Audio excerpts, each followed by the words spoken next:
people who think life is a happy series of coincidences and trust the official narrative, some of us know better. Tales of Stonehenge, dogmen, chemtrails, and more. All of this we will explore in the Seany Zone.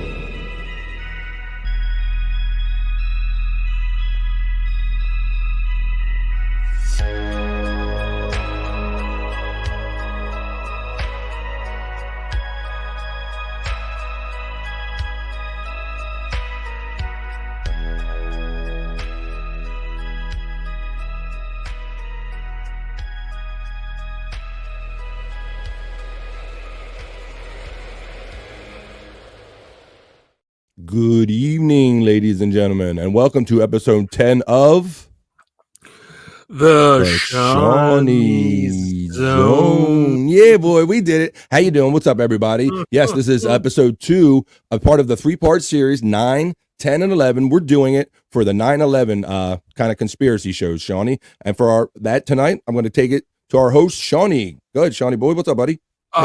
Thank you. Yes. Episode 10, brother. Double digits. Episode 10. We made it to, yes. Double digits. Which is good. Congratulations.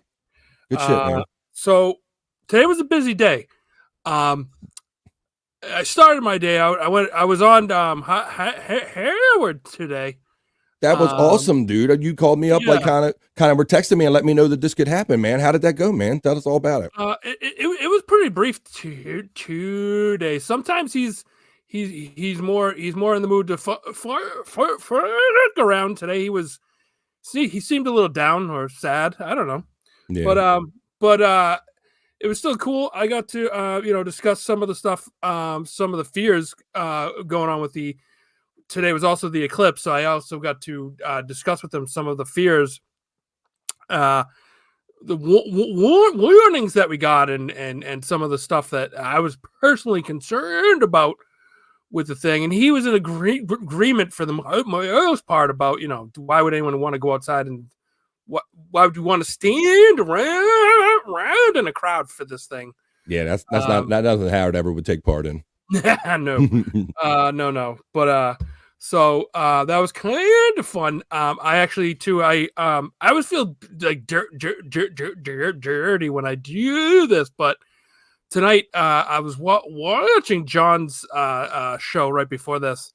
You were, and I was, and he was trying to show the clip of Lisa Jordana's fight with that guy that she had. I did see that earlier. Did you watch that whole thing? At least that little 2-minute clip that's kind of out there? I didn't really see the clip. He was just getting to the fight itself. Holy shit. And then I had to, and then I was coming on here, but they'll be covering that very much in depth tomorrow on tomorrow morning's BS show, probably. I think if you really want to get into that BS show, yeah. Mm-hmm. But I felt a little. I always feel a little bit dirty when I do this. But I sent him a super chat saying saying I was on Stern today. You were not. Well, that was worth it. That's money well spent, buddy. Did he ever get around to reading it while you were watching him?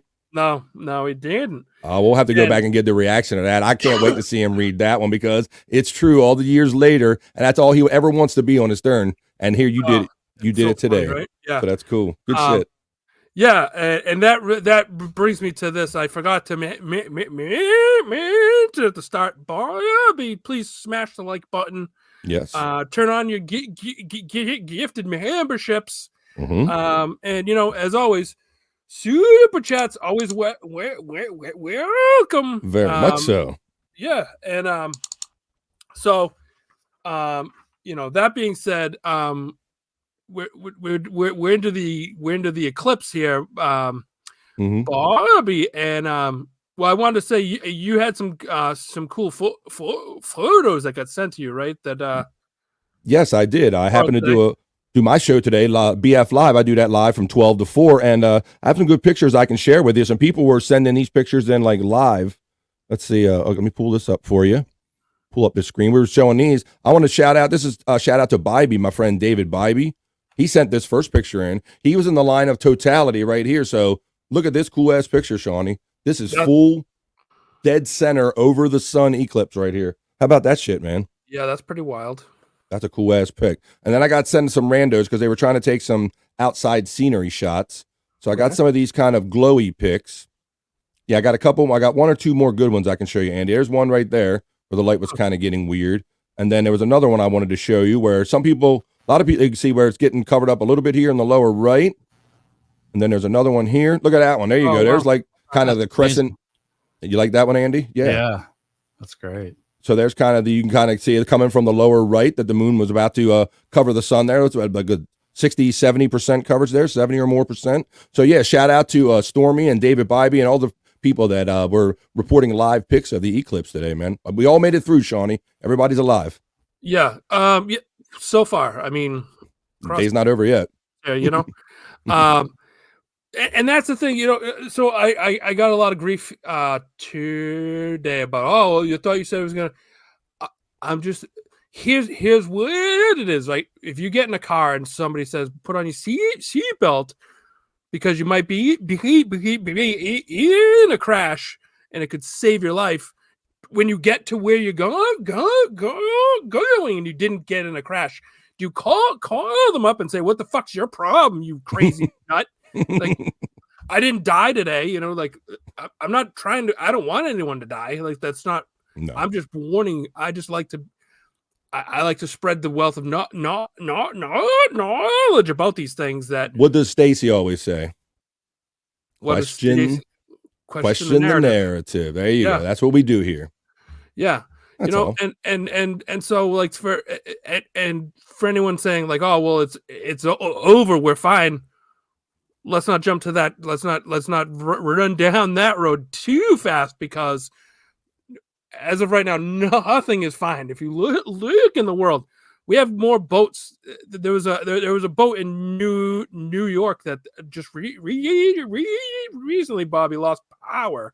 Yes, more engine failure. That one? Yeah, I did. And it would have crashed into the bridge, into the Verrazano? Yeah, I think it was near the Verrazano. They said yes. But there was tugboats close by, so they were able to save it. You know what I mean? They were able to redirect it. And that was fortunate. I remember a lot more tugs being around when I was younger. I guess with computer navigation and all, maybe they don't need the tugs as much, but that's something I think these ports are going to have to revisit with this incident happening right after the Key Bridge collapse. Yeah. I mean, yeah. That's a great point. I mean, we had an earthquake just days before. We had an earthquake in New York and New Jersey. That's right. Which are not known for their fault line activity, unless I'm absolutely not. Yeah, many people were checking in saying they were surprised to hear of an East Coast earthquake because it's more rare than the West Coast ones we hear about all the time. But that was like a 4.8, I think they said on the Richter scale. And I was wondering if that had anything to do in conjunction with all these things lining up for the earthquakes and all. If there was like a force being pulled on the planet or something. I was just speculating, but yeah, it's kind of weird when you have all these currents kind of happening close to each other in cycle. Yeah, I agreed. And who's to say what's next? What's going to go on tonight? Who knows? Tomorrow, what have you? And I mean, like, so we felt. I didn't personally feel the earthquake that day, but I know plenty of folks that did, like wherever they lived. Like, you know, I was at work and. I guess it just didn't hit our shop like that, but whatever. But yeah, some people felt that it like as far away as like Maryland. I understand. Yeah, like kind of where I live. Like people felt it like far away. Even I personally didn't experience it, but I know what's at Bob Levy. Let me see if I can find that for you. I had a clip here. Oh yeah, here we go. Let's see. I was watching Bob live doing Out of the Coffin during the earthquake. I don't know what's in this fucking thing. It's probably safe for fucking smoking.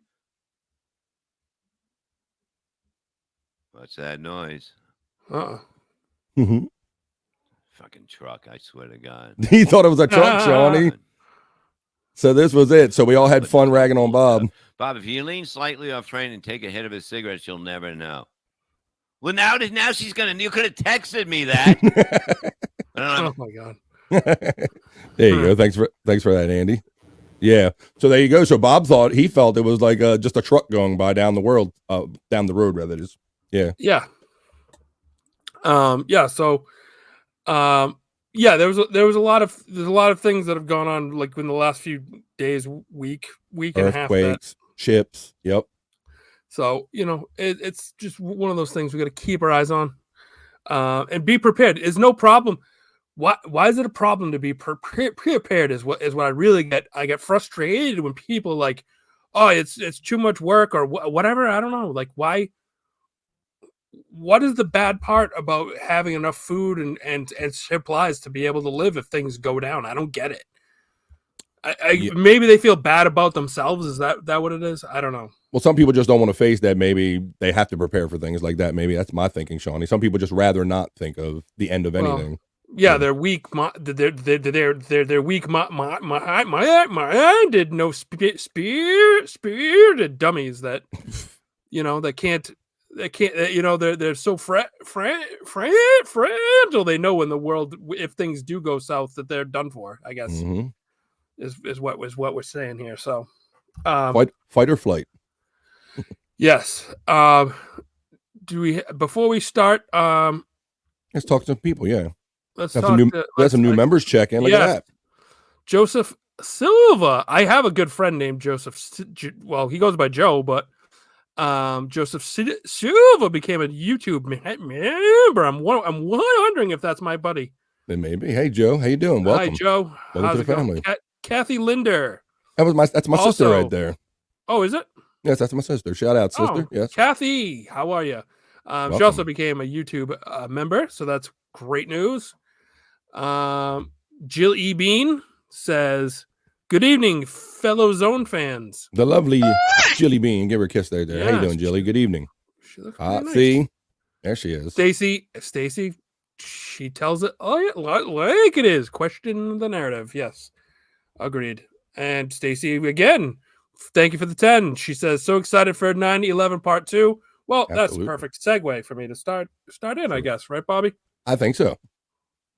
So last week we left off with the official narrative, the timeline of how the day went down. We all discussed how our days were that day. Yep. So leading into this week, I wanted to start with the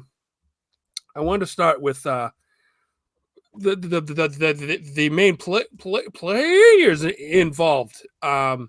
So obviously, the Bushes, George Bush, George W. Bush, George H.W. Bush, and the granddad Prescott Bush. What I'm trying to prove here is the lineage of this family is suspect. That's So I was going to start with Granddaddy, good old Prescott Bush. If you want to flash his photo up there. Oh, we have another super chat. All right. Robert White, thank you for the $6.99. $6.99. Love what watching FSJ. Indeed, FSJ. Indeed, that yes. Fucking jerk off. Wait, did I say that out loud? That wasn't your indoor. Wait a minute, I think I shared the wrong thing there. So hold up. Shared the wrong screen. 1 second, I'm bringing that picture of Prescott up. I end up sharing our own screen that we're doing right now. Let's see. Prescott. Here we go. Try it again. It's coming. Thank you for your patience while BF has technical difficulties here. Yes, sir. Uh-oh. They're getting to us. Hang on, I'm trying to get it to share proper thing. Oh. Yeah, go ahead. Well, I was just going to say, so Prescott Bush, finally. He was, here we go. There it is. There we go. You can see you can see his son George Bush looked a lot like him, Mm-hmm. So Prescott Bush, he went to Yale, and he was in the member of Skull and Bones Society. Okay. Which is a very elite secret organization. Mm-hmm. And the stories are it's alleged that he was part of a group of the Skull and Bones that went to Fort Sill in Oklahoma to dig up the skull of Geronimo, the famous Indian warrior. Okay. They later said that it probably wasn't his skull, but there's no, I don't know how to prove or disprove any of that. So, but that was the story going around. All right. He was in World War One. He was an artilleryman for the army in World War One. So then his career, once he came back, his career started getting into politics. He decided to start to run for offices and things. And in 1934, he was implicated in a plot to overthrow FDR that never came to be. But he was trying to leverage one of the generals from World War One to overthrow FDR's authority, but it didn't pan out. Sounds a little coup-ish. And that was 1934. How about that? So 1942, he was indicted on a charge of trading with the enemy, because he was working at the time for the Union Banking Corp. All right. And this came about because he was banking. He was managing assets for Fritz Thyssen or Thyssen. I don't know how it's pronounced, but it's Thyssen. Okay. And maybe Thyssen. Thyssen. Okay. Possibly that. So there could be three different ways. I don't know. If anyone knows in the chat, please. Like Tyson. Fritz Tyson. I'm off. Screw you till you love me. Yeah. But so Fritz, German guy, and guess what? He was a Nazi supporter and financier. Okay. So no case was ever formally brought though against Prescott Bush on this one. It kind of just fell apart. It swept under the rug. Okay, so just kind of speculation, like you said, alleged Coincidentally, stuff. yeah, yes. And he was also on the committee against Joseph McCarthy, which we all know is the Russian Communist Party guy. Yes. Mm-hmm. So that's so he was involved in his fair share of strange things that went on. Well, and that's the label they would put on you nowadays. They were seeking out all the communists, and if they wanted to kind of work against you, you would get kind of that label put on you. Back in those days, I understand. Exactly. Yeah. They would as kind of a justification to kind of go in on a particular person. That was the scarlet letter, if you will. Yeah, at the time. Yeah. Yeah. So the next one is George Herbert Walker Bush, who was the son of Prescott. Sorry, excuse me. And what's amazing about this is I remember a clip, and tell me if you do too, but Robin kept saying how she found him like sexy. I remember Robin being very taken and very like swooning over meeting George Bush. Yeah. Smitten, very good word. Yes, very smitten with George Bush. I do recall her when she came on the show after she met him. I do recall that, Shawnee. Yeah, she gushed about him, and she did. Yeah, I was surprised about that myself. I was stunned, and it never left my mind because I was so confused. It just blew me away. Holy moly! Wait, stop the presses. Oh, we're stopping presses. I was going to say that too, Shy. We got a biggie. Do we? Daniel, August, $49.99. Here you go, boys, for a great 911 show. Can't watch it can't watch live, but will watch in the AM. So I keep up the good shows. Wow, Daniel August, that's Daniel, super nice of you, man. Thanks for supporting, brother. Fantastic, buddy. That's great. Thank you so much. Thank you for supporting the Shawnee's and show. Thank you. We're gonna do our best here to entertain you all morning long. Shawnee's going to break out going to do a soft shoe for you. If necessary. That might not go well. That's next episode. All right. Sure. We'll go with that. Do you stutter when you dance? We're going to find out. I told the guy at work I had two left feet, and he goes, "It's more like you have two left tongues." And I laughed at it. I said, "That's a good one. That was a good one." We'll get one on that. Yeah. So, anyways, back to the serious stuff. Yeah, we're talking about the son of Prescott. This guy here. So he was he's the son to Prescott. Here's a fascinating piece of. He is a 13th cousin, twice removed from the late Queen Elizabeth II, who just died. Was it last year that she died? I'm going to go. I'm going to say I'm going to agree. Approximately about a year ago, so it feels like. Something like that. Yeah. Mm-hmm. So he was her George H. W. Bush. This guy we're seeing right now is the 13th cousin, twice removed from her. All right. So that's interesting, no? So Prescott has connections, you're saying, and George does. Mm-hmm. Yeah.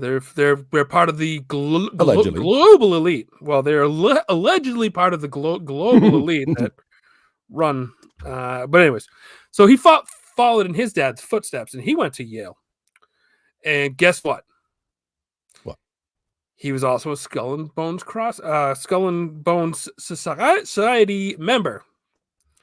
Okay. So that's also interesting. Now, he served in World War II. Mm-hmm. He was in the Pacific campaign with the Navy. Yeah. He was the head of the CIA. Yes, that's right. The head of the CIA in 1976 and 1977. And he was vice president to Ronald Reagan. And wouldn't you know, his VP time frame had some scandals. You had the Iran Contra scandal, drugs for arms, the invasion of Grenada, the invasion of Panama. In the spirit of nation building, trying to put your horse in the race, kind of, trying to prop up the governments that they want, to run these other countries. And he was obsessed with Iraq and Saddam Hussein. So guess what? He had a son. Let's show him. Let me the scan. The son of the son. Here we go. Here we go. There you go. I had to scan through something to get to him. There you go. Son of the son. So third generation. Third gen, second gen president. So, Mm-hmm. So George W. Bush. Guess what? What? He went to Yale. You bullshitting. Guess what else? What else? Skull and Crossbones Society. You bullshitting. Like father, like son, like grandpappy. I can't make it up. So he served in the Air National Guard, and also obsessed with Iraq and Saddam Hussein. Wanted to maybe had a little something to prove to daddy. Right. You know what I'm saying? So and go ahead. What else you got? So now we're gonna get into a lot more about Georgie boy once we get into this, but I just want to give a quick run of Dick Cheney. Yeah. Let me show you my dick. There's Dick. Oh, there you go. There's your dick. There you go. Right. So Dick Cheney was the CEO of Halliburton, who is a energy construction company.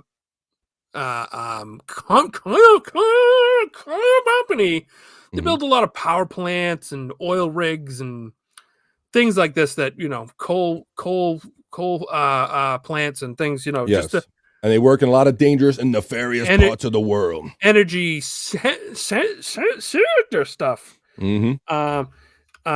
So he was the CEO of Halliburton up until 2000 when he made the run for the vice presidency. Okay. He got a severance from Halliburton for $36 million when previously he'd only been earning in the hundreds of thousands. Connections pay off, boy. In those four years he was making, the 4 years that he was the VP, the CEO, he was only making like $300K a year, and then suddenly he decides to go leave, and then he gets this massive windfall of $36 million. Military industrial complex. And coincidentally, guess what? What that Halliburton won many of the contracts after the invasion of Iraq to rebuild Iraq. Yes. And guess what else? What? A lot of these contracts they won, they were the only company allowed to bid. Yeah, because I think the excuse at the time was that the criteria was there's so few companies that meet the criteria. It was almost like just an automatic bid, basically. Like they were the only company that could meet the criteria. Tell us whatever you want to charge us. Let's go. We'll just open our mouths and deep throat you, dick. Right. There's a sentence. Don't clip that one. Clip it. Andy, please don't clip that. Okay, I'll stop. I'll stop. I got you. Too late. Shawnee's slower. But, say it with a finger in your mouth. So these guys are all skull and crossbones. They're all kind of semi-associated to the similar kind of walks in life, right? Cheney, I couldn't find anything if he was skull and bones, but so I can't say for sure that he was or not. But so he was definitely in charge of Halliburton, and you said he got $36 million upon exiting the company. Mm-hmm. Okay.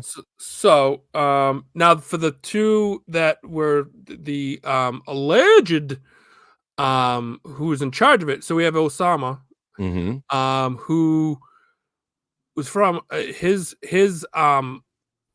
were Yemen. His dad was a construction magnate in the Middle East, and he built anything you were going to build. His dad was involved with, whether it was a hospital, a bridge, schools, anything like that. He was this big time, and they were rich. And there was, I forget how many kids there were, but there was a lot of them, 16 kids or some fucking thing like that. Craziness, right? So he was blamed for the plot of the terrorists flying the planes in. That's right. And coincidentally, Russia the Soviets were trying to take over Afghanistan in the Wayback Machine, and guess who we were funding? Guess who we propped up as the United States to lead like the insurgency against the Soviet Union at the time? I'm guessing Osama and his boys. Yeah, that guy. There you go. Yep. So he was our friend until he didn't suit our needs. I don't know. But because many years ago, I think my thinking is that the Russians kind of saw some of this coming. They seen some of this bugging up, and that's kind of why they invaded Afghanistan. In my point of view, I think that's why they did. They tried to put a stop to some of this early on. Potentially, that's not a bad theory, Bobby. It's not bad. So, and I do want to say this too. So when SEAL Team 6 went in and shot Osama, right? That's what we were told that he was found. Allegedly, I was going to put allegedly on that one too. Allegedly shot him in Pakistan. It was right. Yeah, I can't remember exactly where it went down, but but the thing I do remember most is that they allegedly dumped his body at sea, so he couldn't have martyrdom and have a grave where they would constantly be basically praising him or whatever. Now, do you actually believe that his body was like dumped? You think that's kind of what they did with his body? It was very rushed. I know that there's one photograph of a supposed dead Osama that leaked out years later. Oh boy. And then what is that? Because they used to do like a firing squad, so they didn't know who killed who. But what's it? Richard, or is it O'Neill? I think his name was taking credit for being the guy that got him, right? What's that his name? Yeah, I think that was. I don't really remember. I should Robert O'Neill. Research that. I think it was O'Neill. Yeah. Okay. So my point being with that is that it was very rushed, and it didn't. They could have dispelled a lot of this thought if they had they proceeded with it a little bit, a little more methodically, instead of just throwing them off the boat out to sea. Which I'm fine with the fact that they did that. I understand. Mm-hmm. He probably knew a lot more than people wanted him to know too, Shawnee, though, being so connected to his father and everything, right? Well, and that's why you have to shoot on sight. You're not gonna incarcerate him, because then he's gonna talk. He's gonna talk. Okay. You know, yeah. That's a very very astute. We have some more chats, and there's another biggie. Is it Daniel August? Another $49.99. Holy fucking A! This is quite a night here. It's like Christmas. There you go, Shawnee. Here's another one. Let's get the chats going for the boys. Oh, hey, Don. Oh, hey, Daniel August. Thanks for the support, brother. Thank you, man. Awesome. A, man. $249.99 chats. Thank you. That really helps these shows last right here on the Shuli Network. We appreciate that. Oh, you got another one, buddy. Fucker Arter. I like that one.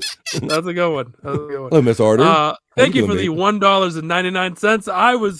I was almost banged by a dog man last weekend. Just want an ugly dude at the bar. Potentially, I would love to know where this was. What state are you in? Anyway, and then you just had this last picture of Saddam Hussein. Of course, you know he was involved with the invasion of Kuwait, which was kind of like an initial trigger to some of this stuff, getting the war machine going on over there in the Middle East in the 90s. Yes, and then he was also blamed. He was blamed in part for conspiring for 9/11 as well, where they were trying to pin him for some of it, or allowing things to go on. He was kind of letting things happen, apparently. Yeah, they were training at his somewhere, and then and then he had like a mural in his home of the twin towers as they collapsed or something like that. Right? He was like another guy that was essentially endorsed by the CIA or what have you, whatever represent of the United States to be like kind of the leader of Iraq. Right? That was another guy that we kind of put our trust in that went wrong on us. Yeah, it seems like that goes on a lot. Isn't that funny? Little pattern there, isn't it? Noriega. Yeah. Yep. Exactly. So then later on, you know, we all know that because the war on terror, then we had to go into Iraq because weapons of mass destruction that were supposedly there that they never found. Yeah, so if I can paraphrase for you a little bit. So we talked last week about the buildings going down and maybe who would benefit from this or not, who would be the possible players in this, you know, with the two towers went down, the Pentagon, Shanksville, all that stuff, and then Tower 7 kind of fell, right? Yeah. And that was kind of a separate building. Not exactly involved in where the two main towers were. I'm not sure if I'm getting ahead of you, but I'm just kind of getting caught up. So all those fell, and then the Iraq thing, you know, Iraq was always kind of the goal, and they made it work allegedly to their advantage to get into Iraq, because that's where you can start you can build you can start, using the you can create a new infrastructure there. Mm-hmm. The government contracts are going to their friends, that kind of thing. And at the end of the day, this is all about bubbling crude, Shawnee, right? It's money, money, money. So I wanted a list. George W. Bush took office in 2001. It was January, whatever, 16th or whatever day that is that they around there in January. Yeah. So there's a list of warnings that were ignored as far as the intentions of nefarious types. So the first warning that we got actually came on February 26th of 1993 when they drove the car bomb into World Trade. That was the North Tower, I think, right? It was World Trade. I don't remember exactly what tower, but I do remember seeing the footage of, yes, they put a U-Haul full of explosives in the bottom of the building, right? Yeah. It did not bring it down. It made a big mess. And there was some fire and some smoke and stuff, but and there were some folks killed in that. Obviously it wasn't like a catastrophic event. But it showed their intention, nonetheless, that this was a goal of theirs to bring these things down. Absolutely. Right? So we should have been on warning from that point on. If we weren't already, we should have been on warning. Yes, on notice. Yes, you would think so. So on 125 of 2001, Bush had been in office for a week or two. Richard Clark had asked Condoleezza Rice. He sent her a memo about Al Qaeda. Secretary of State Condi Rice, which I love. Earthquake, that the comedian, when he's like, I've been around this planet for 44 years. I ain't never heard no bitch named Condoleezza. Yeah, I ain't never met no sister named Condoleezza. I always think of that when I think. Rest in peace, her. Earthquake. Hell yeah. He's not gone, is he? He's still with us. I was thinking about Cedric, I think, or he's a big fella. Bernie Mac. I was thinking about Bernie Mac. Bernie Mac is gone. That he was great too. So anyways, so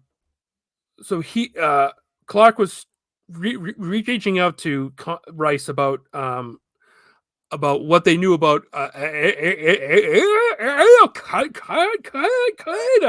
trying to fill them in on what they had and trying to see what the new administration had. And the Bush White House didn't send any of their actual cabinet members. They sent some assistants. Yeah. And all they wanted to discuss at this was Iraq. Mm-hmm.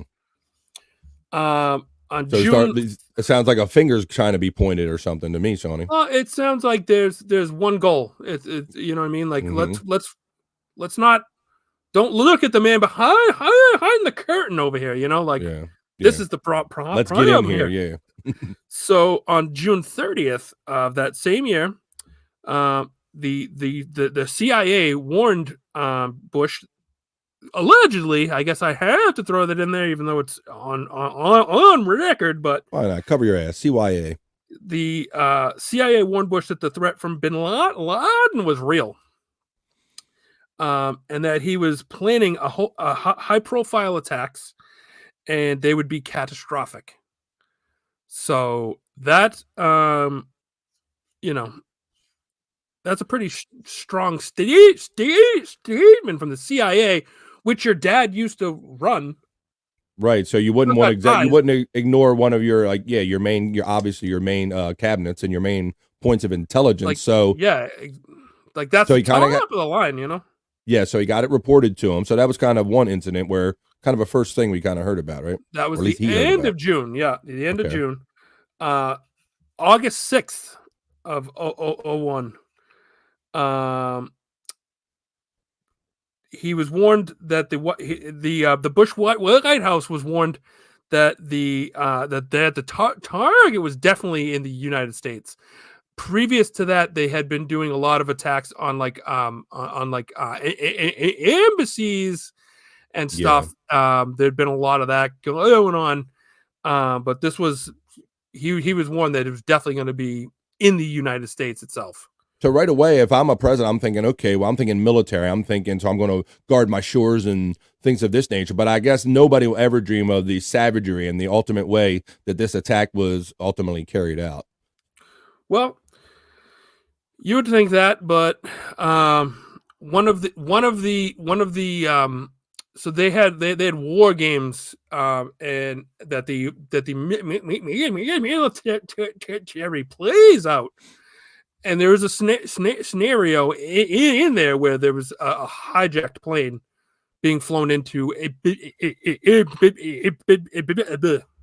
That's all, folks. a building. One of those things, yes. Yes. So what was interesting as well was that the Bush White House allegedly not only ignored these warnings, but were actively like withholding them, and instead they were hyper focused on white collar crime. That was what their big concern was. Whatever that be, insider trading, right, or I think that was like a hot button issue, election issue at the time. So it was kind of an easy thing to go, hey, here look like I'm being effective because I'm dealing with this kind of white collar crime thing. Meanwhile, just ignoring or sweeping other things under the rug, I guess. Right. And it was allegedly behind the scenes there was a lot of they would discuss the project for the new American century, which was like their game plan, and it was like rules of conduct, sort of, and it was effective for them when there was two superpowers, but the Soviet Union had come down, and now U.S. stood alone as like the world's strength, main superpower, yeah. So it was discussed. I don't have the quote who it was from, but they did say it was the U.S. needed a galvanizing event. Okay, that's what they said. Much like we drew the comparison to what we think maybe happened with Pearl Harbor. Kind of as used as the justification to enter World War II. We kind of think you kind of drawing parallel lines with some of this stuff that might have been ignored along the way. Because in order to authorize troop deployment and regime changes, and declare war, and declare war, and the American people at the time were suffering from Vietnam syndrome, which they were like, which is kind of that. Oh yeah, I don't want to get involved. Don't draft people. Don't no more draft. That was a none mess. Of it. Yeah, you're right. So an attack on U.S. soil, as we saw in World War II, brings in. Everyone starts getting up in arms and they want to fight. They want to go. The galvanizing moment you spoke of. That's right. So real quickly, let's get to some. There's a few chats that have come in that I keep seeing. So. Nice. Jilly Bean. Silly. Super sticker. Super. Thank you. You're That's super, a super Jilly. sticker, Jelly Bean. Thank you. There's wicked pisser, as we say up here. Erica Ann, how are you?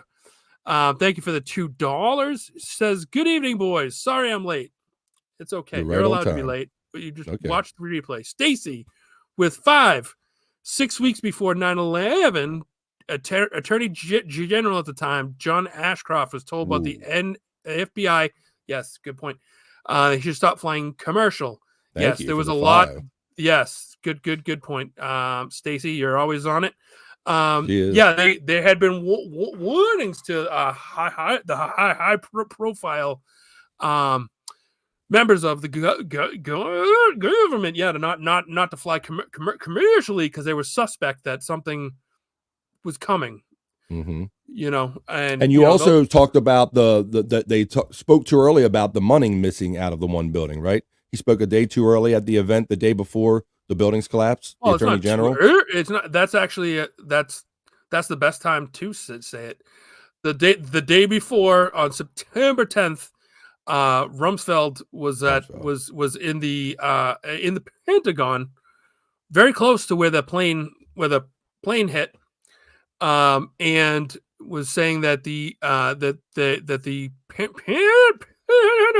Pentagon had lost track of $2.3 trillion. Right. Supposedly the day before the attacks that allegedly that it happened, right? It did. It went. There's film of it.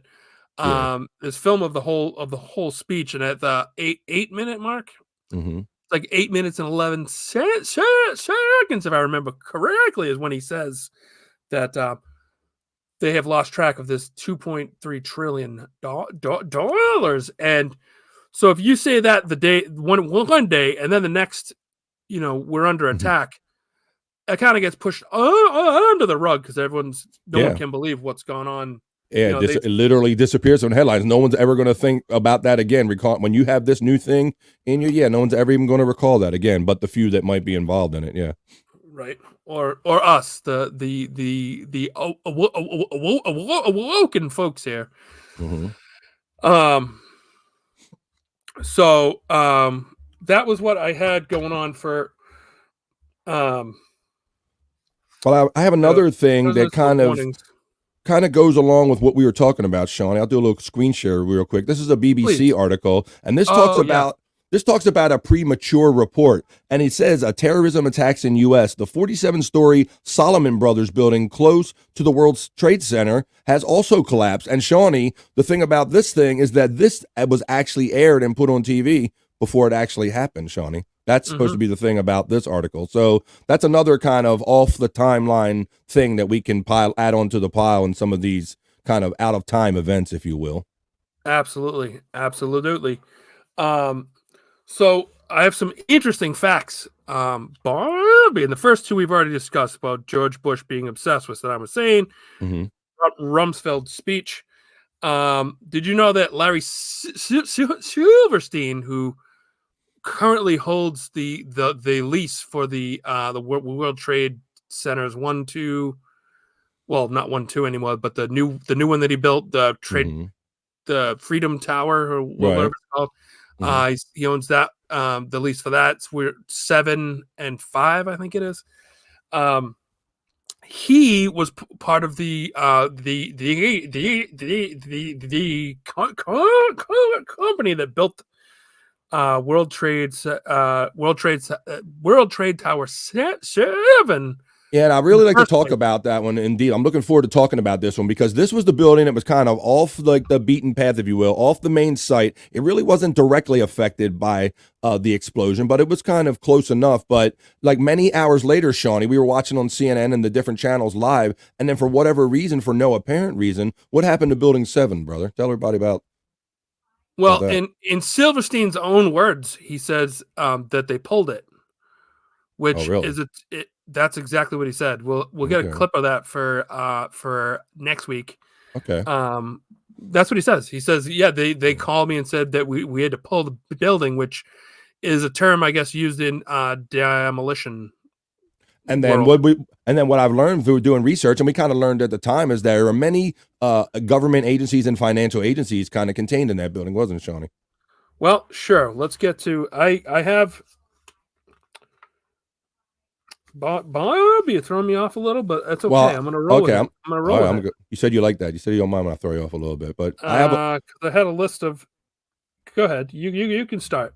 No, it was like the CIA, right? I'll pull my article up.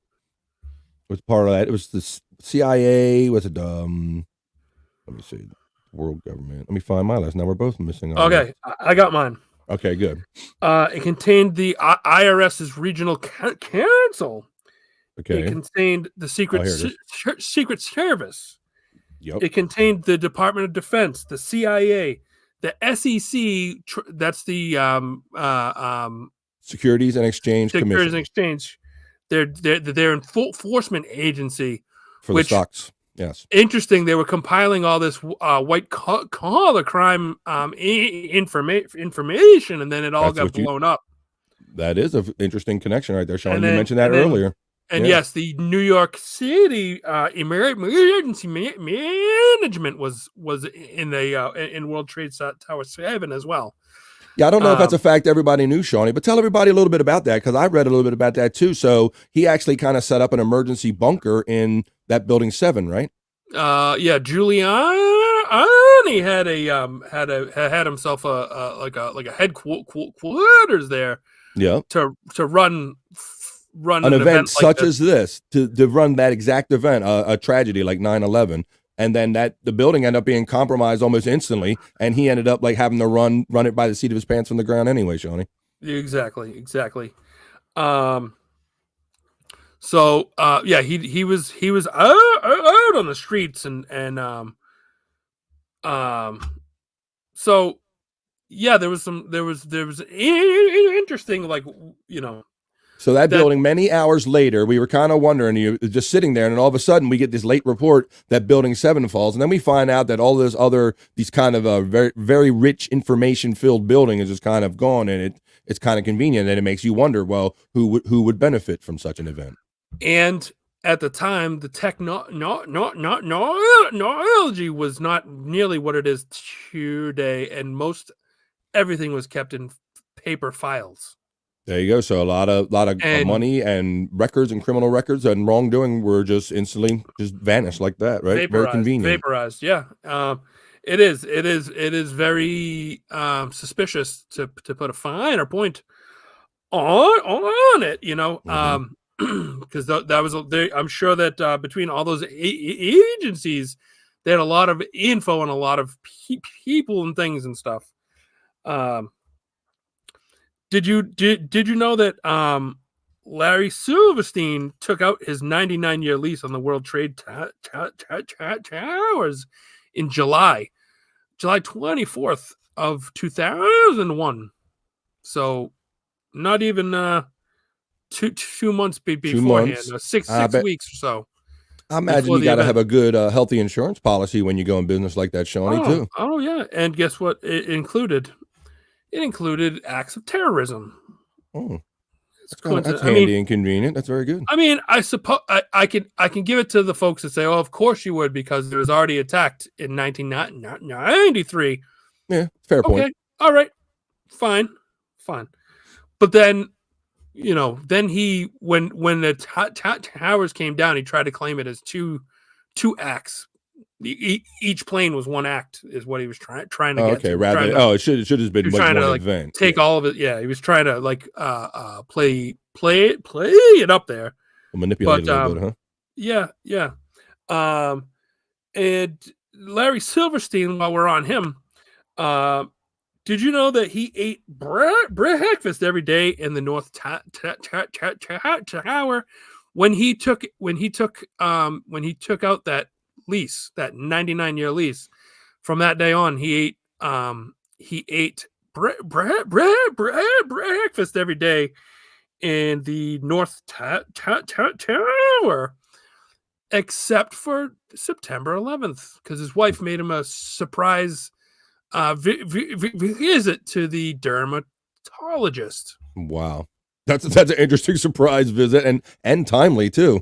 Yeah. Honey, I got you an appointment for the dermatologist. Hey, Shawnee, I have the video that you submitted of Building 7, and this was after many hours falling down, and you can see that it wasn't one of the biggest buildings. It was kind of ancillary building because World Trade Center is like a complex of many buildings, and so this was considered Tower number 7, and there you go, brother.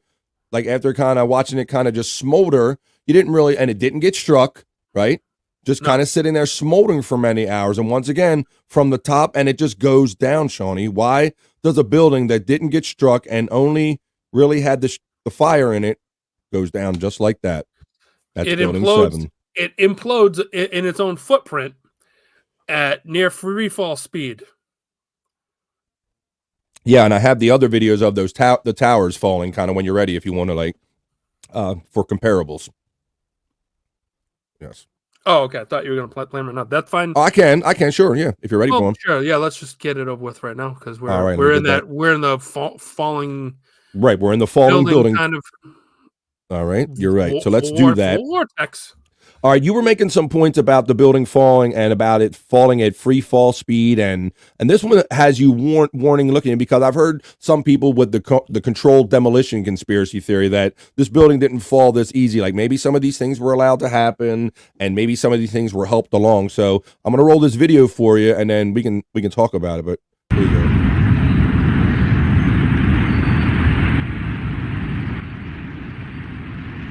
They're telling you look for the little pops and the little poofs before it gets down to the bottom. Let's see. I think it stops the video itself, Shuli.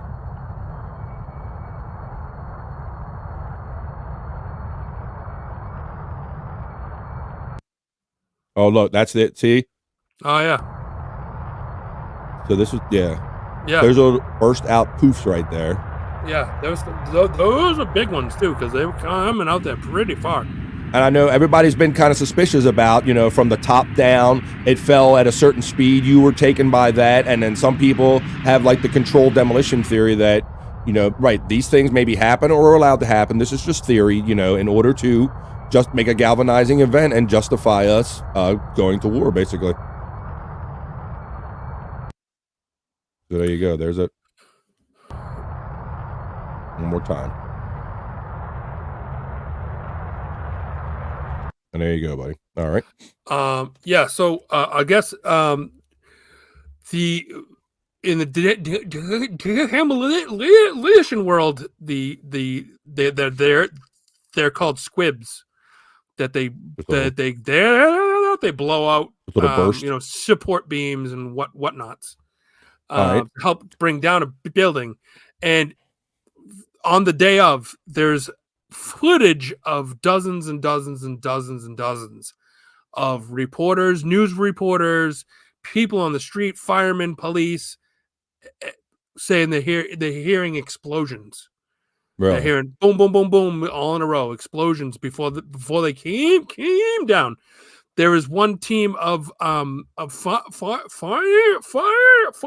that were going. They were going up one of the buildings, up the stairwell, and then they got where the plane hit the other one. So they're like, we're gonna leave, we're gonna get out of here then, or something, because they I forget exactly how that part of it went, but when they came out, they said that the lobby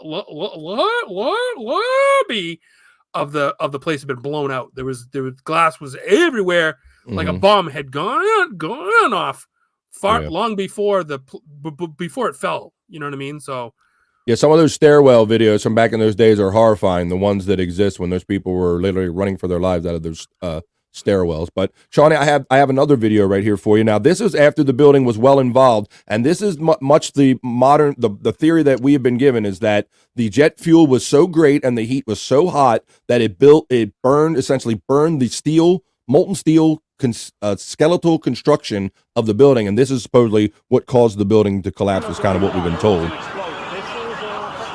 Well, but go ahead, look at that. Do you have one out? Oh,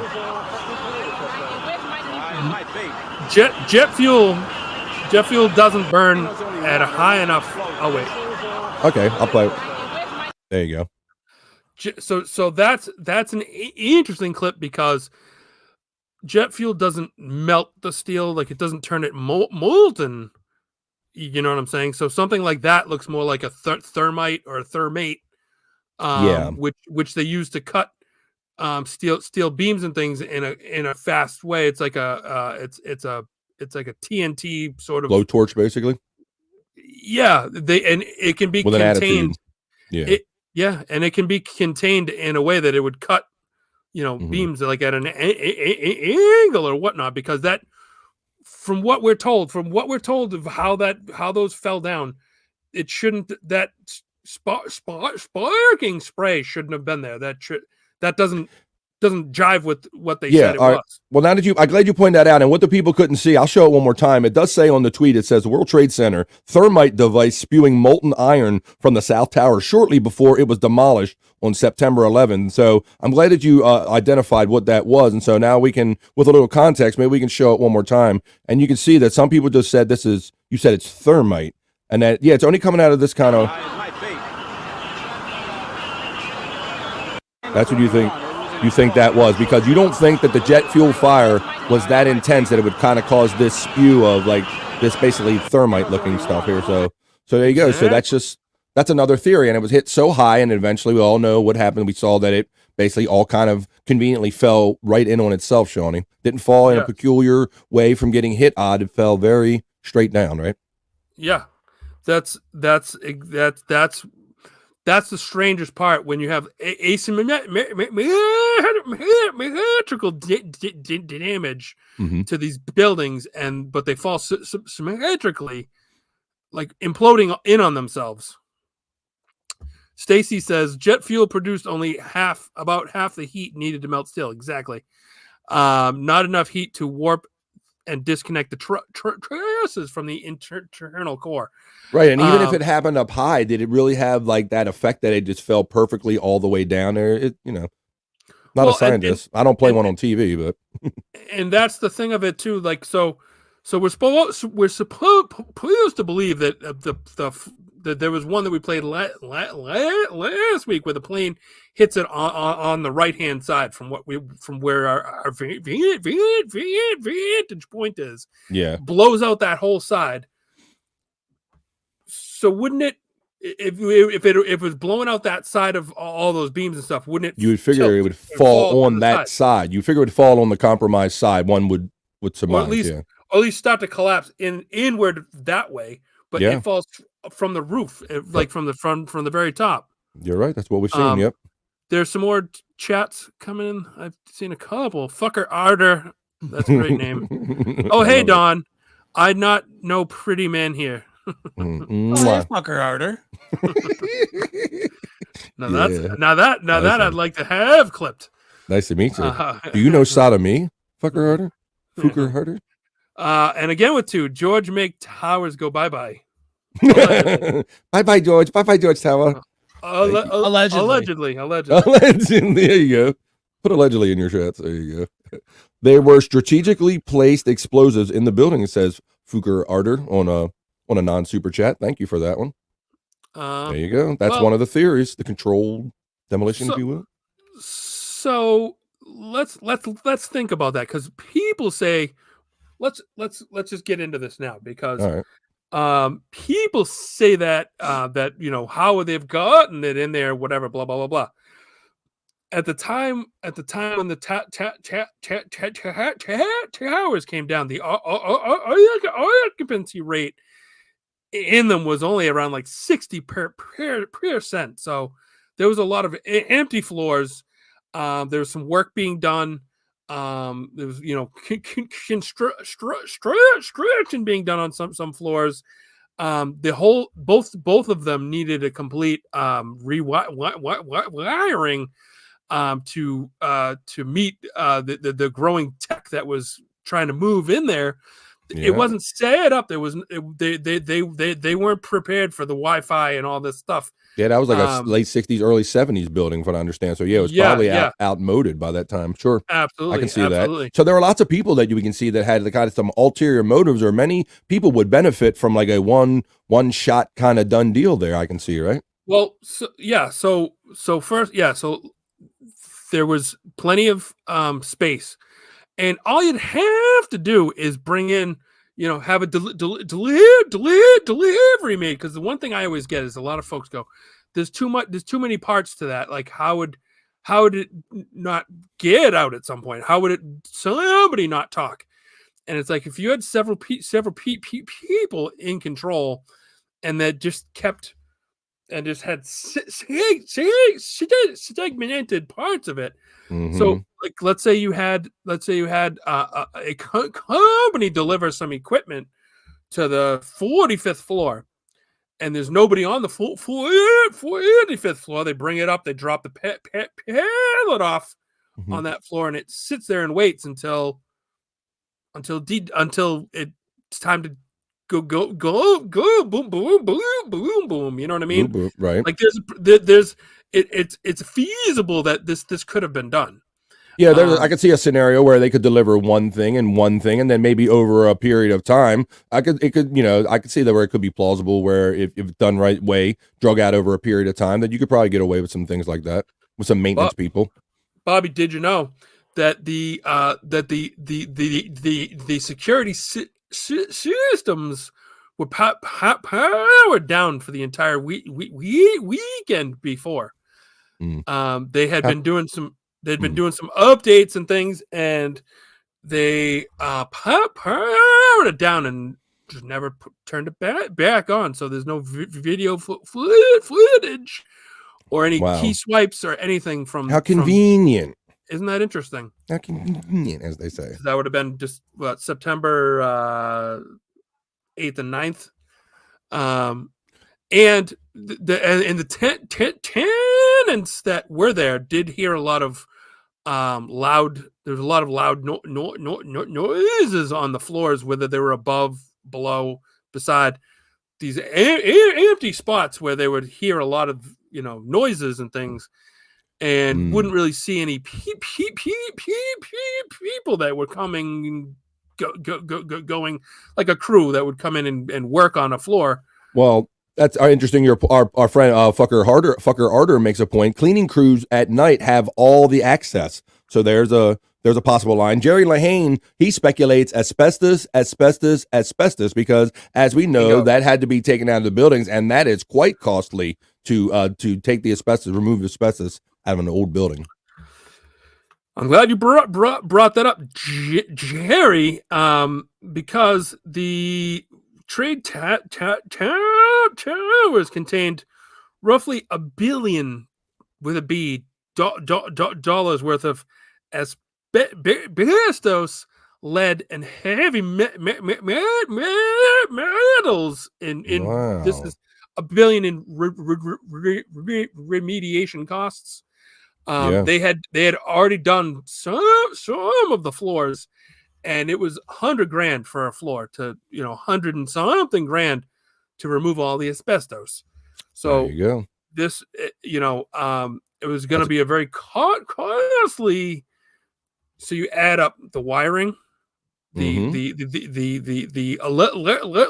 electrical couldn't take it. They had to redo the all the wiring, all the phones, all the pop power. They were going to have to wire it off for Wi-Fi.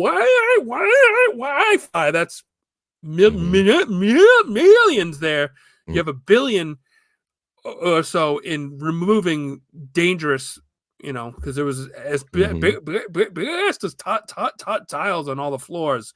And it was in some of the walls for insulation, and then you've had like cadmium and some other heavy metals, as well as lead paint all over the place. And it was just a shit show. It was a mess. Yeah, it sounds like almost like the building was cost too much to be up. It's almost worth more down than it is kind of up by the time you go through fix it, getting it up to code.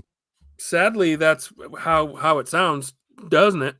Yes, it does. And I mean, it's just convenient that you could solve a lot of problems. You could fit a lot of things into this one box, So the lack of occupancy, that was also an issue at the time too, right? Yeah, exactly. Yes. DJ Davies with 5. What's he got there? Some scotch. I've dropped a lot of buildings.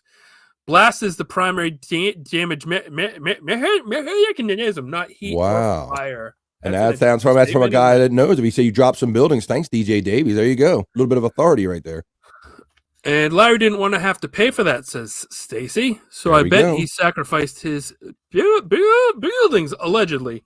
Right. So you have this picture of all these kind of connected people and beings like throughout time, and kind of the people they know and all. You can kind of see it all coming together here, if you will. I see what you're saying, Shawnee.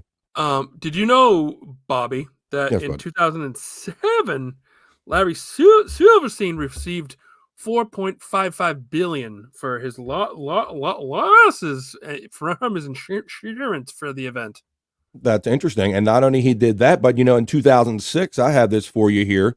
So that was Building 7, and I was doing the research for this, and I think we all learned something for this one today, Shawnee, because Building 7 has been rebuilt in the same spot. 7 World Trade Center, it says, was the first office tower to be rebuilt at World Trade Center in 2006. Located at 250 Greenwich Street, the 52-story, 1.7 million square foot 7 World Trade Center tower is a benchmark of innovative design, safety, and sustainability.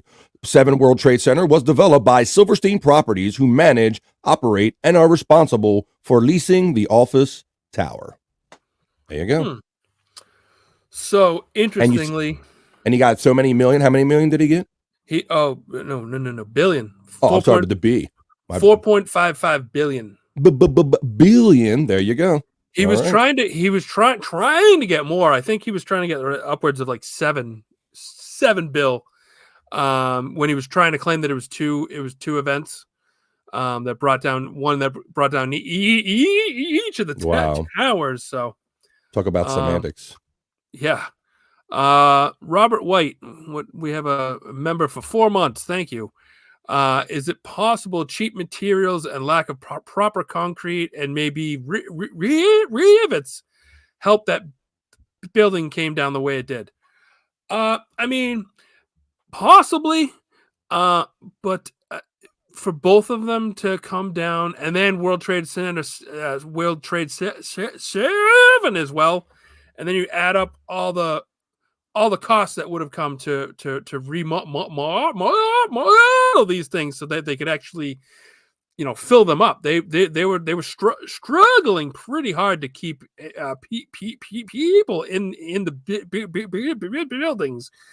And 7 was never took a direct hit. That was a fire, basically, they say, off of the fires from the tower falling. It never had the jet fuel. It never took the direct hit, but yet fell in much the same manner.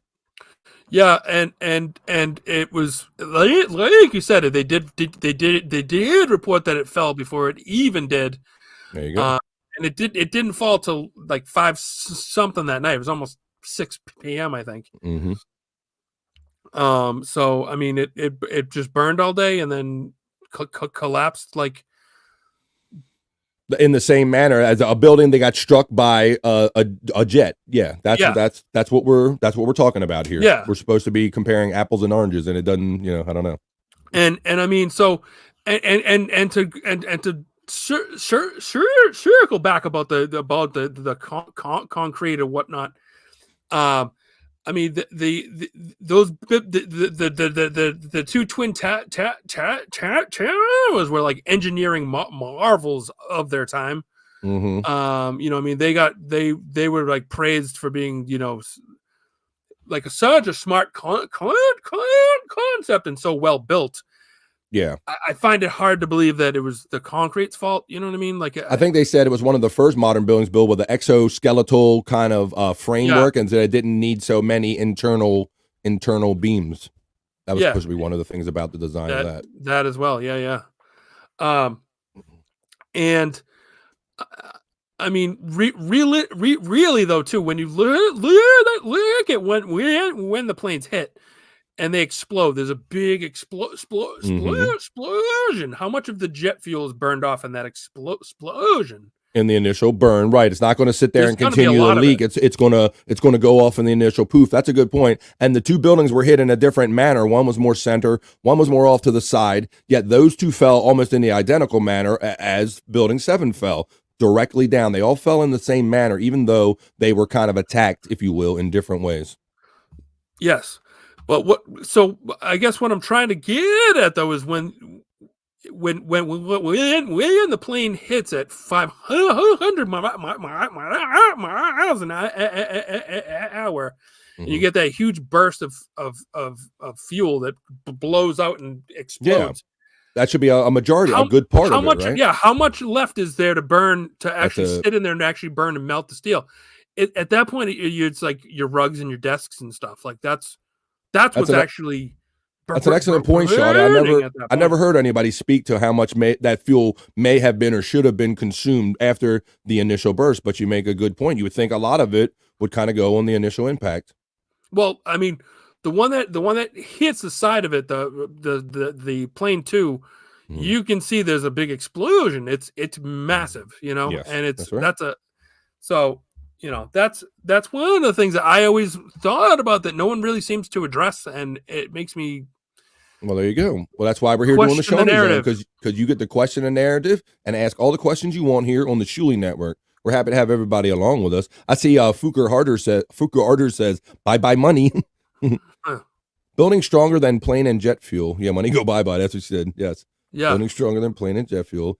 Okay. Did office paper make steel melt? Yeah, but that's what we're kind of told. Yeah. And that's what we always see. We're stuck with those famous images of every paper that was in those buildings, conveniently floating in New York City. Like, so when the questions are asked, why can't we arrest these guys, or where did the records go about their wrongdoings? We have those images in our head of all the papers floating in New York City. Floating away, floating right into the bay.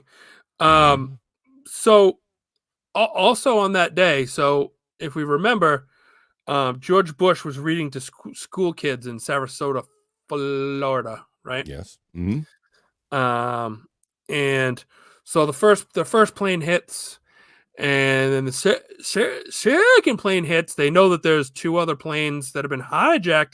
Actually, there was a 5th one that they thought was. Yeah, I think at some point we didn't know how many of those planes were out there on their own when this was going on. Yeah, that one turned out to be false. But so the Secret Service let George Bush sit there for another 50 minutes, 50. With these don't want to disturb the kids. Don't want to scare the kids. I don't want to shit their pants on them, Shony. Okay, but here's what I want to know. What? Yeah. If you know that the U.S. is under attack, 2 planes have hit. You've been warned that this was going to come, and that they want a galvanizing event or whatever. You know what I mean? That they were gonna Bin Laden's threats were all. It was going to be in the U.S. and it was going to be supreme destruction. Why do you let the president? Why isn't he not on Air Force One right away? Very good point. When the country is under uncertain attack, yes, he should have been probably gone much sooner. That's a very valid point, Shony. I wasn't finished reading the book. I want to know what went on with the dog. Hey, how are you? We got George in the background, sounds like. George, thank you. But there's still 2. They think that at that point they thought there was still 3 planes in the air, and they don't know where they are because they could have known that. They could have known that he was in a school. They could have been coming for him. So you make a good point. He should have got bugged out of there almost immediately. That's what I'm saying. But by all of this, because that always sat wrong with me as well, because it doesn't make any sense. Like, there's a lot of this is just, you're going to see that just constantly things that don't make sense. Bobby, do you know what NORAD is? The North American authority that kind of watches over our skies in North America, right? Yes. I don't know the full acronym. They do. It's North. I don't know. I don't know what it stands for. Yeah, but they monitor our skies over North America, especially when Santa Claus comes. But so there was massive military training going on that week, that month. That was, you're gonna be, this is really insane, because there was a training exercise in Alaska and northern Canada where they were sending jet fighters up there because they had seen some Russian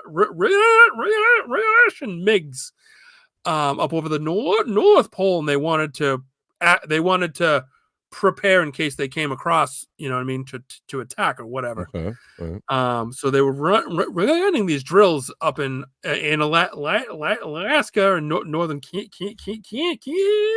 Canada with our planes. That was deemed Operation Northern Vigilance. So then they had also NORAD also was running Global Guardian, where they were testing the nuclear commands and control and execution procedures. They had Vigilant Guardian, which was computer simulated air issues, and it involved every level of the government. Mhm. And guess what? What's up? On September 11th, guess what? Guess what drill they ran that day specifically? I don't know, buddy. We got Hijacked airplanes. really on that very day, huh? So you've got your radar operators tracking fake hijacked planes the day that actual hijacked planes are going on. That seems kind of odd. Isn't that funny how that worked out? And the National Reconnaissance Office was holding a simulation that day of a plane flying into its headquarters. Damn. So must have been the attack of the day, if you will. So we got some more comments coming in when you're ready, yes, Shawnee. Let's get it. Terry D, how are you, Terry? So it was the Shulis. The Shulies. What's up, Terry D? Thank you, buddy. What's that? We don't condone or deny that comment. Condone or deny. There you go. Hey. Terry Nee again for another 2. Thank you. Port Authority was built on a landfill. Weak. Well, then why didn't it implode from the basement then? Oh, right. Yeah, right. That's what they tried to do the first time when they tried to blow it up from the bottom. Yeah. Tonight we got fucker order again for 2. You. Passports found in great condition. People know. So that's a great point. That's in my facts, but I'm gonna jump right to it. They found passports on the street of the World Trade in perfect condition. There was passport found at the plane crash in Shanksville. You couldn't find a piece of a plane, but you could find a passport. That's not suspicious at all. Oh, DJ Davies again. Buildings. Thank you for the 10. Buildings are designed to withstand lateral downward pressure. Short of non-conventional options, only an internal detonation can bring down a structure that big. Thank you, TJ. It sounds like a man that kind of knows something a little bit about what the expectations of how buildings should fall. Thank you. That was kind of what you've been saying all along, that you don't understand how it fell in on itself so severely, so suddenly. Well, so if you remember, Jesse Ventura was a big advocate of this, trying to see like why did it fall that way? Because when he was with the SEALs, he was a Navy SEAL, and he was in demolition, and he claimed to know some things about this. So I believed him because he sounded. Let's put it like this: he sounded like he knew his ass from his elbow. Well, being them Navy SEALs, those guys are legit guys, and they don't talk shit because their counterparts will hold them accountable for that shit. Exactly, yeah. And his big thing for a long time was that doesn't look right. Like that couldn't have been how that fell. That doesn't make sense. And there's a group called Architects and Engineers who have been saying the same thing for the last 20 years. Trying to get the truth out of really what went down. What could have happened, what should have happened. Hey, Stacy has a good follow-up point. She says most of the jets were at the training. Only 4 jets were left to defend the areas that were attacked. So it kind of, she's saying that it kind of thinned our defensive. Thank you, Stacy. It absolutely did. And that is absolutely true. And Langley Air Force Base, when that report of the other plane, of the fifth quote unquote plane, was flying into Cleveland or something, or was hijacked out of Cleveland. Maybe it was. I know Cleveland was involved, and they flew the planes out over the ocean. They gave them coordinates that brought them out to sea. What the fuck was that? Like, what? Seriously? There's only 4 planes, and you're sending two of them out to just to out over the airspace. Atlantic. I mean, that doesn't. I don't know. And then nowadays it seems like NORAD's getting their ass kicked by these hot air balloons that were falling into the jet stream. We had a couple of those recently. Yeah, We might have to talk about some of those on some future episodes. Absolutely. Yeah.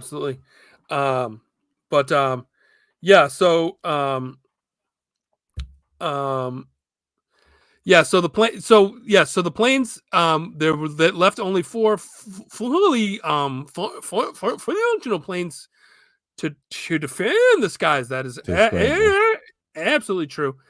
And the ones that were coming back from the training, they were trying to get some to come back, but at that point they had used up all their fuel and all their ammo and stuff, so they were pretty well spent. They really didn't have much to give. So it was that was a lost cause, and it's just there's just mounting. It's one coincidence after the next. I mean, if you look at them all in a row, just one here or there, you'd be like, well, maybe not. But when you look at them coinciding with the next one. Yep. And you showed some of the associations tonight, and we broke down some of the people that may or may not have had a benefit some of these alleged actions that were because all we're doing here is questioning the narrative for sure. Let's see. Jerry Lahainsworth, he said basement tried 93. We knew that. Fuker Harder says fake passports from the government agents. Maybe I think they're speculating maybe they were like tossed about or whatever. I don't know about that one.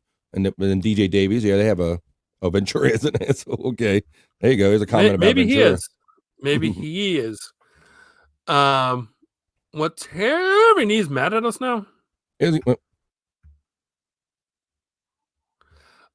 is infuriating. Bye. Too many people have died from intolerant Islam.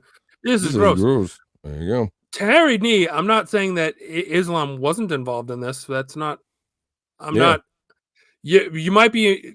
People often take this as I'm trying to say that the government created this. No, yeah. I'm not saying that this was their action of doing it.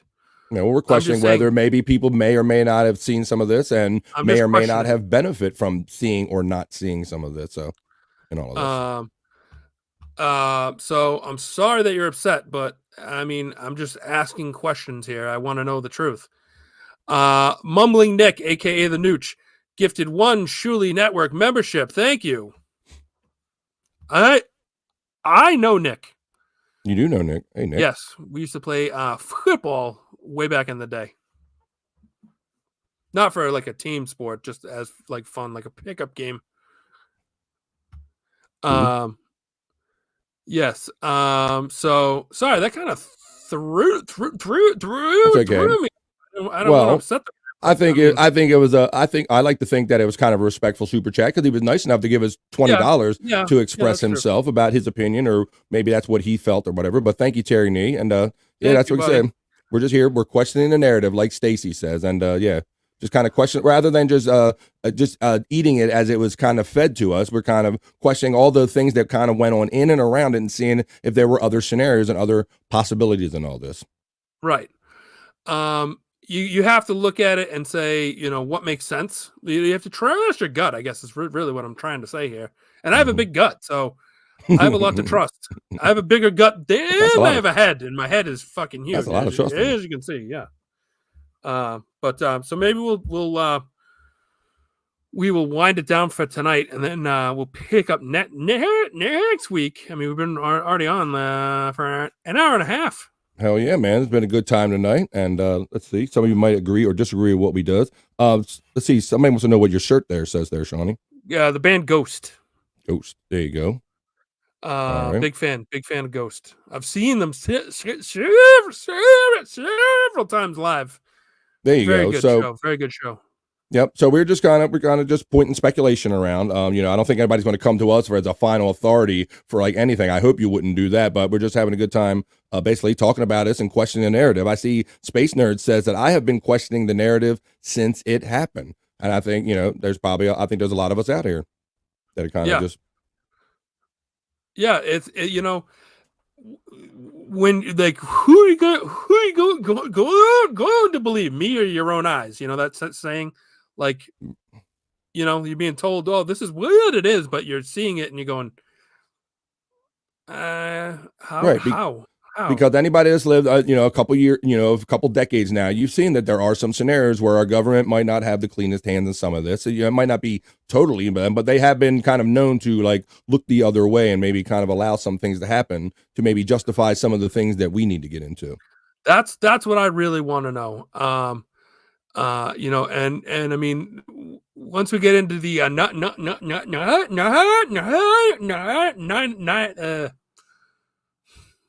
9/11 commission, once we get into their report, I mean, it just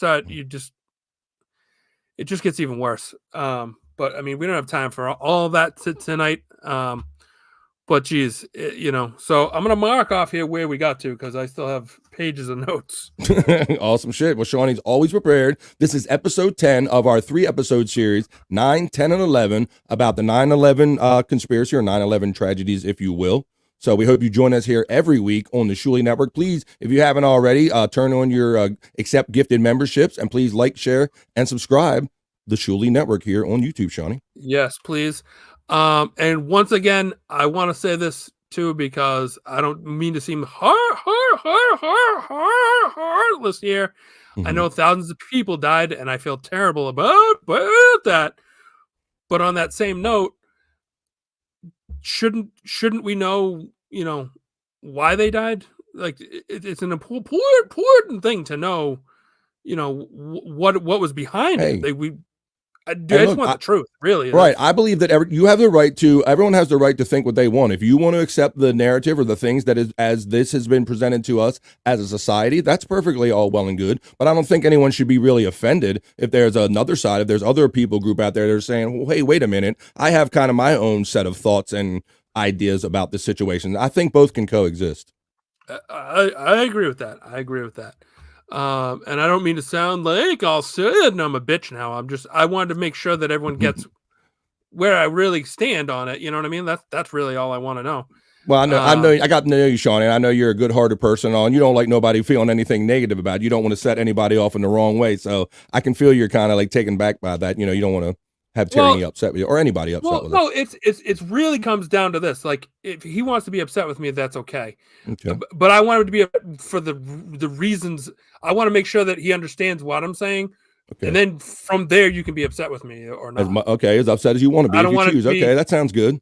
I don't want anyone to be upset on what they perceive as opposed to reality. Like, let me make my entire case, and if you don't like that case, that's okay. But I mean, I just don't feel. I feel like it's like presumptive to like assume that what I'm saying. I don't know. Like I guess that's what I'm getting at. Just trying to make sure that I have made my full point. Tyranny is a good friend of the shows too, and I think it could be just even the subject matter itself. Yeah, last week when we had the show, it brought up a lot of bad memories for me too, and I felt kind of awkward a little bit through the show. But that was just what I was going through. So I think maybe he might have been feeling the same thing. Okay, that's a fair point because we are dredging shit and we're dredging a lot of emotions and feelings and political passions, and people might know personally people that were connected and affected by that. So that's a great point, Andy. So it's not our intention to offend anyone other than just to question the narrative. That's right. And Andy, do you feel weird this week? No, not at all. I feel differently. Okay. Just I think it was I don't know, it was like necessarily a momentary thing, but just the self not thinking about it even for so many years, and all of a sudden, we're tackling it last week. So it just kind of brought up the day, and obviously we're talking about what we were going through that day as well, and Yeah. So it's just it's just one of those things in life that happened that was just completely was terrible, and I think affected everybody, in one way or another. Mm-hmm. Okay. Yeah. I mean, yeah, it was whatever you want to say about it. It definitely was an emotional day. So like, I get that, a lot of folks still are stirred up by it, like they feel however they feel, and that's okay. And no matter what, I say America is the best imperfect country in the world. There might be every country might be imperfect, but we're the best imperfect country in the world. That's what I say about America. I like it. So let's, I guess, Bob, to coin your phrase, let's bring this train into the station, hey? Let's pull the train into the station, because this has been episode number 10 of our trilogy of episodes about 9/11. So we want to appreciate and thank everybody that showed up here on the Shuli Network tonight for the Seany Zone episode number 10. And join us next week, probably approximately the same time, 8 or 9. We'll do like we did this week. Check your local listings. Turn on your notifications here for the Shuli Network. Color in that bell for all notifications, and you'll know a half hour before when Shawnee's coming on and all the shows on the Shuli Network. So for my friend Shawnee, I'm BF Bobby Fran, and for Andy saying peace and love, and we'll see you next time we see you next Monday here on the Seany Zone. Yeah, bye everybody. Wait, hold on. Oh, we got some more thing. I did want to say, tomorrow they're doing the last morning BBS show. Is that where they stood with that? I didn't hear anything about last. I think they're going to do a show tomorrow. I didn't hear anything about last. You kind of added that word to it. So I don't want to scare nobody or give any misinformation. But I do believe I heard, and we talked that the boys will probably be coming on doing a BS show tomorrow, and maybe they'll talk about the whole the situation. Yeah, I'm sure it'll be brought up. Right now, we're not sure. There's definitely going to be a show, or at least 2 tomorrow. Okay. We're not exactly sure which one. Okay. That's just for tomorrow. The BS show isn't going anywhere. It's just for now. It's going afternoons, and right. That's what I meant. Yeah, that it was just going to be the last morning show. But tomorrow, nothing's confirmed. But there'll definitely be either a BS or a Rico, and possibly a one behind the wall as well. There you go.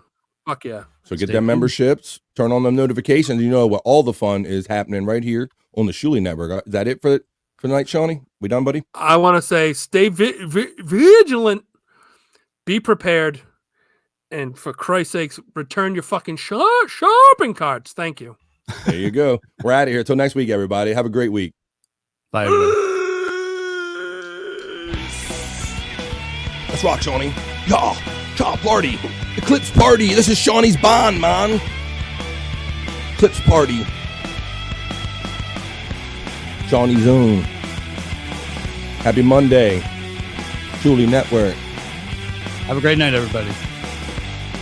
Oh, hey, Don. Oh, bye, guys. Bye.